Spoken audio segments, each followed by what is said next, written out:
Déjà, je vais me présenter. Georges Fetterman, je suis le président de l'association Arbre, avec Louis Valin à mes côtés, notre correspondant du département. Et on est venu soutenir ici l'association Environnement 92 qui défend les arbres du cimetière Pierre Grenier à Boulogne. Alors là, il faut dire les choses comme elles sont. Il y a quand même un sacré scandale, hein, Louis, tu seras d'accord avec moi. Si j'ai bien suivi la logique, il y a des gens qui se plaignent qu'il y a des crottes d'oiseaux sur les tombes. Donc la logique qui est suivie par la municipalité, c'est de couper les arbres sur lesquels sont les oiseaux. À ce rythme-là, on va couper beaucoup d'arbres à travers le monde, hein, parce qu'il n'y a plus rien.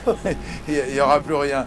Donc évidemment, ne serait-ce que cette absurdité, on est venu la dénoncer. On a remis une sorte de diplôme d'honneur à l'association qui se bat pour préserver ces arbres, pour la soutenir et pour l'encourager. On aimerait bien faire la même chose, d'ailleurs je le dis franchement, et je lance un appel à la municipalité, pourquoi pas un jour remettre le label Ensemble arboré remarquable réel, si la municipalité s'engage à préserver ces arbres qui n'ont aucune raison d'être coupés. 435 platanes. Pas de maladie, pas de grave maladie. Pas de grave maladie, quelques pathologies, mais c'est normal, ils sont une population pareille, mais ils sont surveillés. Chaque platane, en principe, a sa surveillance, son pétigré, il est surveillé. Voilà. Je me suis également engagé à ce que ces arbres soient inscrits dans les arbres qu'on tente de protéger au niveau de la région Île-de-France.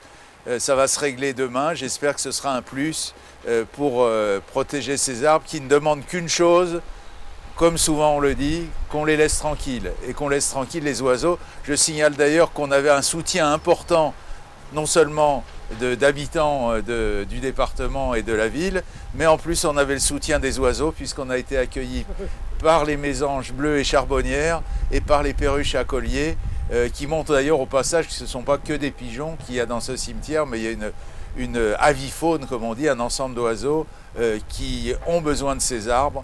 Et comme on le sait, les arbres sont précieux aussi pour notre espèce.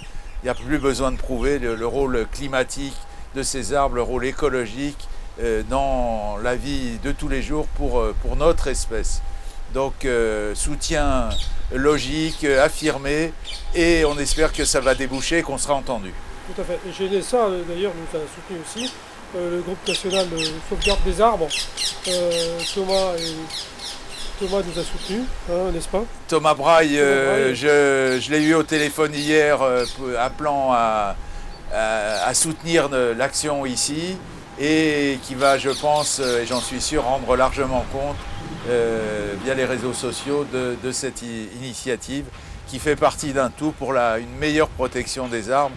Et d'ailleurs avec le GNSA, avec Thomas, on a eu la chance d'être reçus au ministère. Et c'est un des exemples qu'on va mettre en avant pour dire voilà, oui, on coupe malheureusement des arbres, on risque de couper des arbres sans aucune logique, sans raison. C'est le cas ici.